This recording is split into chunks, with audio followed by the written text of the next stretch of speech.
Good morning, everyone. I'm happy to be here.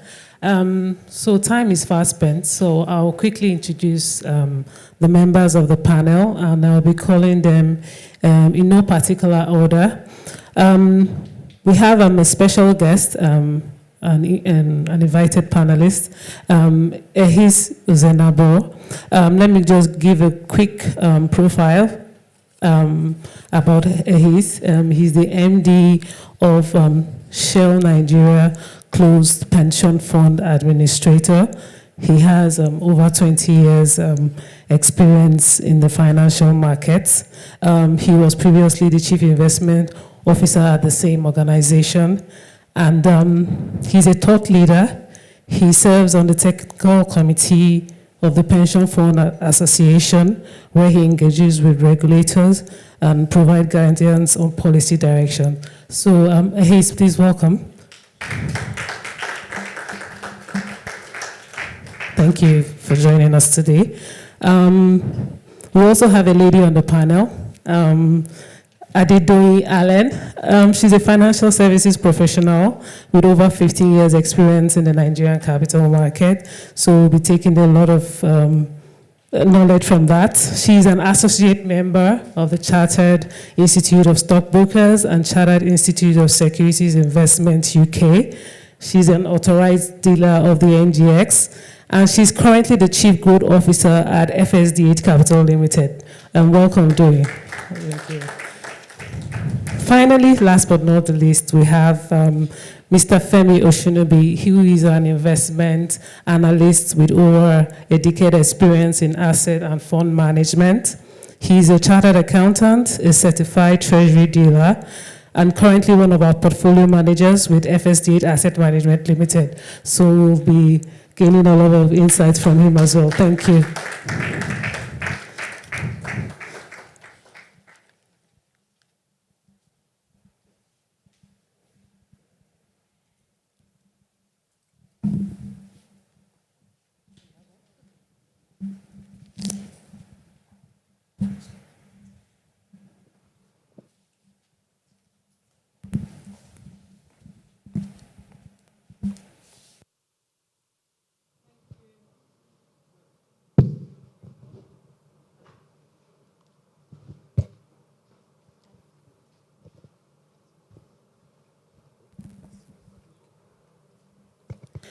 Okay, so quickly, we've heard a lot from Babajide on the economic outlook. And I think for us here, it's to actually distill the information and break it down to levels where our investors can actually take something back home and begin to take action. So my first question will be to Ehis. Looking at the global events and looking at the way investor appetite has been shaped as to happenings, what do you foresee in H2 as regards how investors, like portfolio investors like yours, how should they be allocating their assets? What is your advice based on the report that has been given today? Thank you very much. I think we've gone through a very interesting presentation that has laid the background for this question and answer session or this panel discussion. I think H2 is going to be a very interesting half for 2025. And the typical asset classes, investors look at fixed income, equities, and alternative investments. But the interesting part of the conversation is that for the conventional asset classes like fixed income and equities, I don't think the Tea Party is going to be as colorful as it's always been. So that you will have to be a lot more disciplined. And beyond being disciplined, you also need a chaperone to hold your hands as you go through the second half of 2025. And it's not a time to be careless. It's not a time to be flippant, because the environment, the market isn't what it used to be. We have big elephants in the room. You know, we have unusual policy pronouncements. We have the likes of Trump, you know, who will tweet and you know, share you know, updates from his social media handle with very little, you know, guidance from his cabinet. So that in itself is a big elephant in the room. And like I always say, the world is a lot more, you know, interconnected than it's always been, and the illusion of immunity for Nigeria or for emerging markets doesn't necessarily exist. So that what impact other clients would definitely impact us. Unfortunately, I don't think returns will be as decent as they were in the past, which is why you need intense discipline to go along, which is why you need that level of hand-holding. And if you're looking for that return, perhaps the direction to really look at is, you know, is alternative investment. So that would be my summary. Okay, thanks, Ehis. So a follow-up to that, maybe I can ask Doi then. So you're the expert in, you know, equities and all that. So can you sort of like break down what kind of recommendations would you say to someone who has a portfolio, based off of what Ehis has said, as regards where should you be overweighing, underweight, what kind of asset classes one should be looking at as an investor right now? All right, thank you, Ada. And like Babajide said, for fixed income or macroeconomics, you'd see some level of stability. So from the financial market perspective, and if you look at the foreign portfolio inflows into the country, it has improved significantly. As at half year 2025, 8.05 billion USD has been in the country, which is almost the same figure for full year 2024, which is 8.53 billion USD. So we can see increased participation in the Nigerian economy. And diving into equities as well, if you look at the participation of foreign investors, it has also grown significantly to what we saw in 2024. So foreign investors now account for about 29.2% of participation in the equities market, which shows some level of confidence. And we've seen equities markets being bullish. New prices are being established. We've seen prices which are above multi-years high. And this bullish trend is expected to continue. And like he said, alternative investment, so you can look into equities. The consumer goods sector performed 52% half year, and we're still seeing traction there. The banking sector is also where to look into. So equities is still very attractive as we speak, and we expect it to continue, the bullish trend to continue towards the end of the year, till the end of the year. So you can position in the equities market, be strategic, follow trends, volatility, and invest in fundamentally sound good stocks. So that stocks that pays dividend, when you're ready to invest, you can consult with your investment advisor. You can reach us at FSDH Capital. We'll be able to give you recommendations tailored to your needs and hold your hands while you do this investing. Thank you. Okay, thanks, Doi. I'm still with you. So, looking at the current reforms that GD has spoken about, FX reforms, subsidy removal, we've seen some capital coming to the capital market, some funds coming to the capital market. So what do you think, what more do you think needs to be done to sustain this confidence? And how do you see, what do you predict as regards more foreign inflow into the capital market? Have we hit the cap, or do you still see further growth in that space? All right, thank you, Ada. So for that, sustainability, we've seen stability of the macro environment. We've seen FX being stable. We've seen removal of subsidy. There's some level of certainty when it comes to macro, and that's what has been driving participation in the market. But if it's going to be sustainable, then all these macroeconomic, people are watching, wait and see to see if it's actually going to be sustainable, if the legal reforms or the macro, removal of subsidy, you've removed subsidy, where are you putting the money? Are you putting it back into the economy? Is the economy growing? So these are the things investors are waiting to see. If it's going to be consistent and if it's going to improve, then it will be sustained. So if the macro reforms are stable, then we expect some level of sustainability in what we're currently seeing. Thanks. Femi, you have something to add to?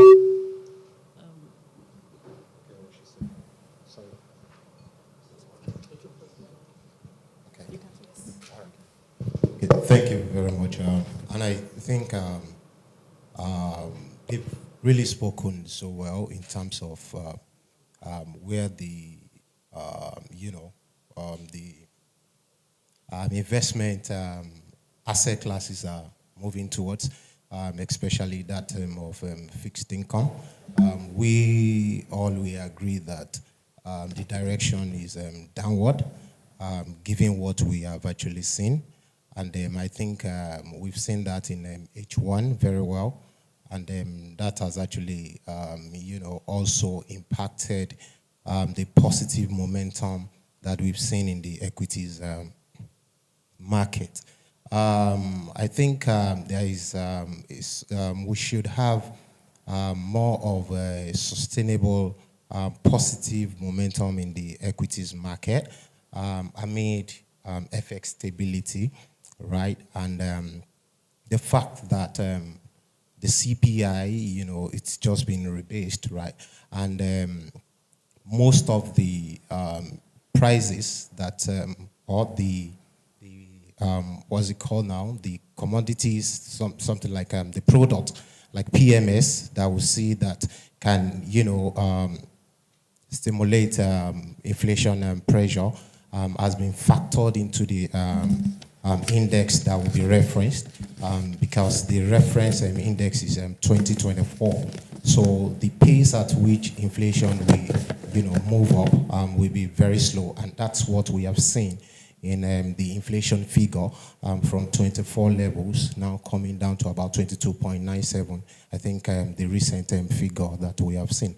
And like Babajide mentioned the other time, the real returns now, is down there. So we will see a lot of movement into the equities market in H2 2025. Right. Thank you. Okay, thanks, Femi. I think Jide spoke something very critical about, it's not about how high, but it's about stability. So I think what I've heard resonate here is that the expectation that there's going to be stability, not necessarily about interest rates, it's what is driving the market. So I'll go back to Ehis and ask him. So where you sit, I think you have a more global view, and I'll be asking you as to what your views are on how the currency risk will be priced going forward by foreign and local investors based on what we have seen so far. What are your views? Well, I think when it comes to currency, the concerns really seem to be behind us in the interim. About this time last year, 2 years ago, Nigeria was deemed to be uninvestable. If you speak to the average foreign investor, and I speak to them a lot because of how my portfolio is structured, for them it's the word uninvestable was a common word amongst the universe of investors I spoke to, and the concern really was around FX and FX liquidity and availability. Thankfully, that whole concern is is behind us. Again, I think investors generally, and consistent with what Mr. Sholanke, espoused a few minutes back, they're not concerned about, appreciation or depreciation, so to speak, right? What they really want to see is stability, yeah? And if your currency is stable, you can plan. And whether you're an FDI or an FPI, what you want to do is that ability to plan. I sit in some quarters where people say, oh, I like exchange rate to come to 1.213. That's to whose benefit? It's not to our benefit, because what it means is that the guys in JP Morgan, Goldman, and the rest, who take a bet on Nigeria, will face the door immediately, and we all will be impacted. So with stability, everyone can plan, they can plan, we can plan. You don't deliver unusually astronomical returns to them, which fuels their exit. And so it's ultimately positive for everyone. In terms of numbers, I always will say nobody has that crystal ball or has that absolute clarity on, where FX will settle. But looking at what, has been put in place, both on the macro, on the fiscal and economic side, or monetary side, I think the expectation is that we will see some level of stability this year, next year, and that gives us a breather for a while. Unfortunately, as we begin to approach, 2027, politicians will do what politicians do, and then a reasonable businessman must factor what politicians do into their model, especially if such businessman or investor is operating from a frontier market like Nigeria. Thank you. So yes, stability. We have spoken a lot about that. So Femi, let me come back to you. And so you sit on a portfolio management position. You look at asset classes. So looking at how inflation has started moderating, and we've started seeing the effects of, I think in my lifetime, real interest rates becoming positive. So what are your customers asking for? What are investors thinking as regards fixed income and other asset classes that you have in your portfolio? What are the views? What are they asking for now? You can be sure customers are always asking for high rates.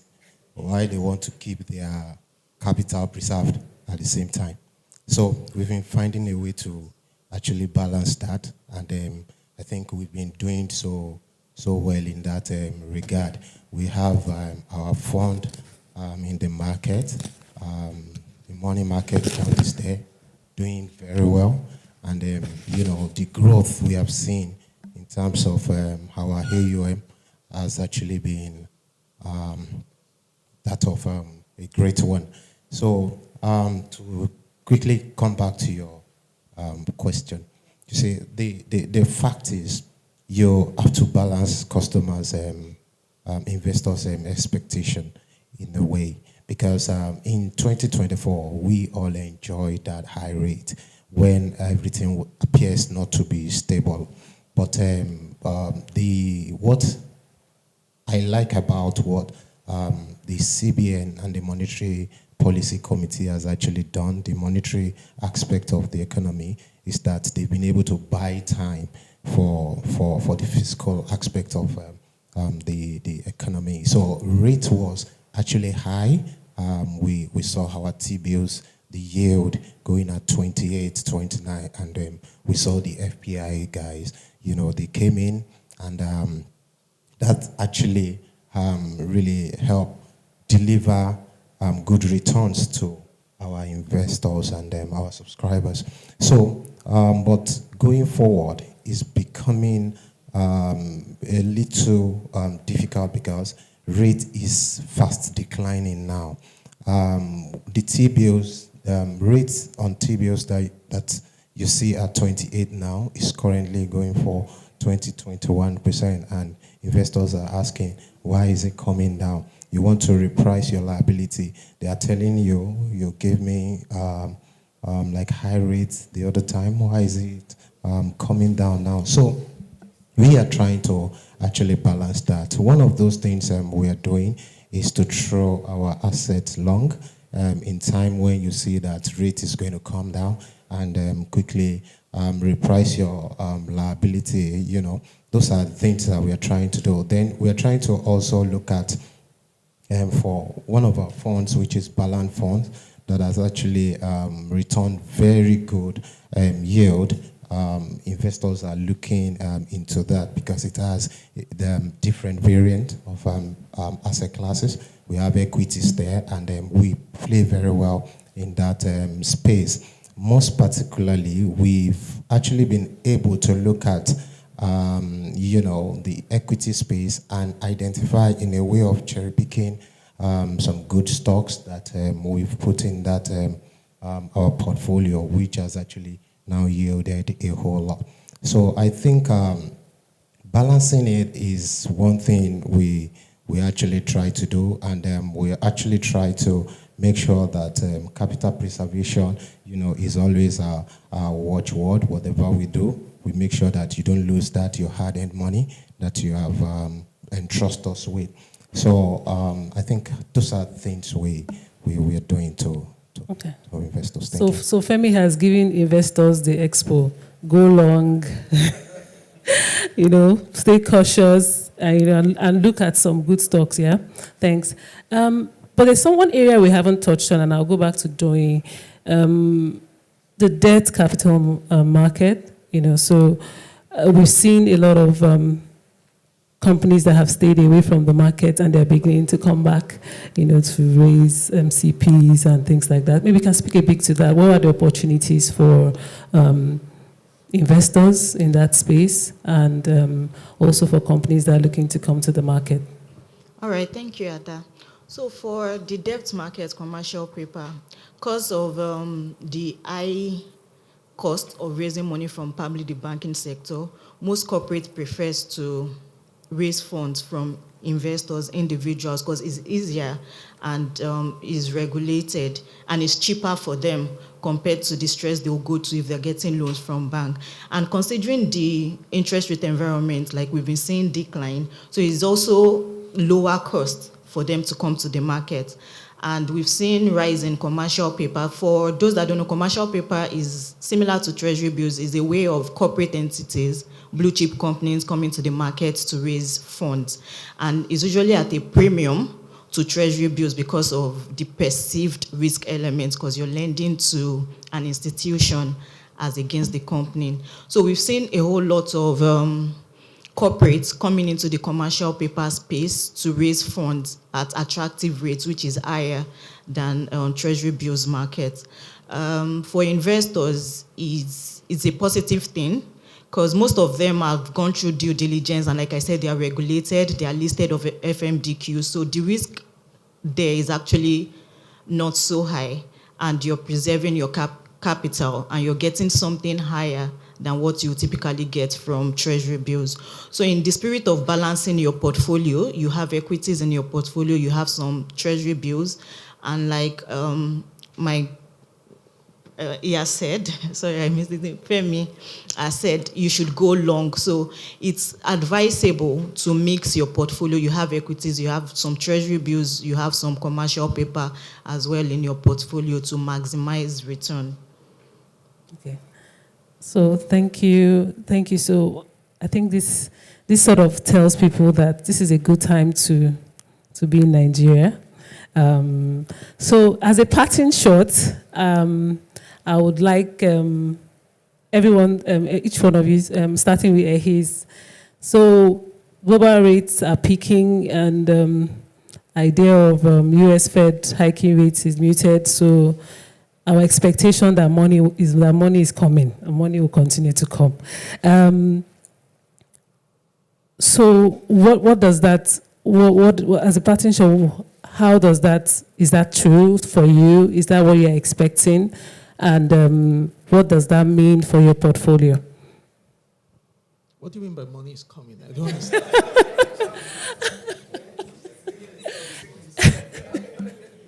Okay, so I'm talking about FPIs. So we usually, there's usually this fear and tension where when interest rates begin to go up in international markets, you see monies flying to safety or to higher yields. That risk has been there, that fear has been there, but nothing has happened now.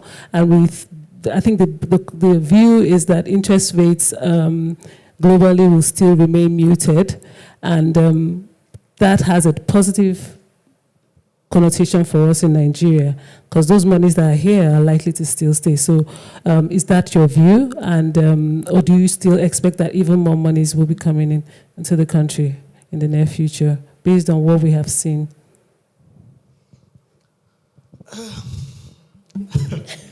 So, as much as I'm concerned about, as much as I pay attention to what FPIs do,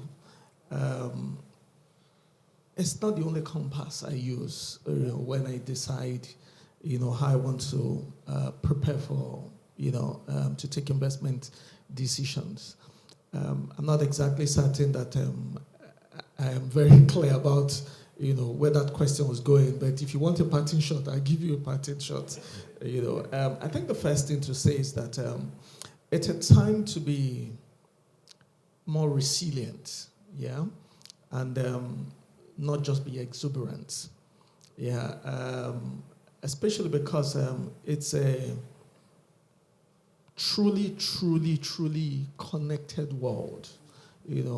Sometimes, it may not be by the umbilical cord, but whether via veins or arteries, we're connected and we're not immune to what happens, globally. And because of that connection, capital is fluid and it will go everywhere where there's return.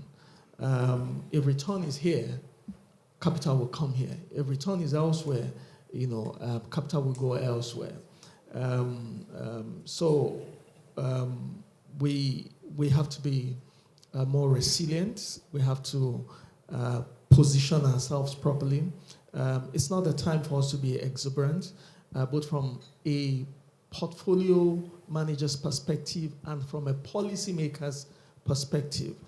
I think another thing to be very conscious of is the need to protect investors' purchasing power. When we started investment management, the concept I understood was capital preservation, liquidity, and return.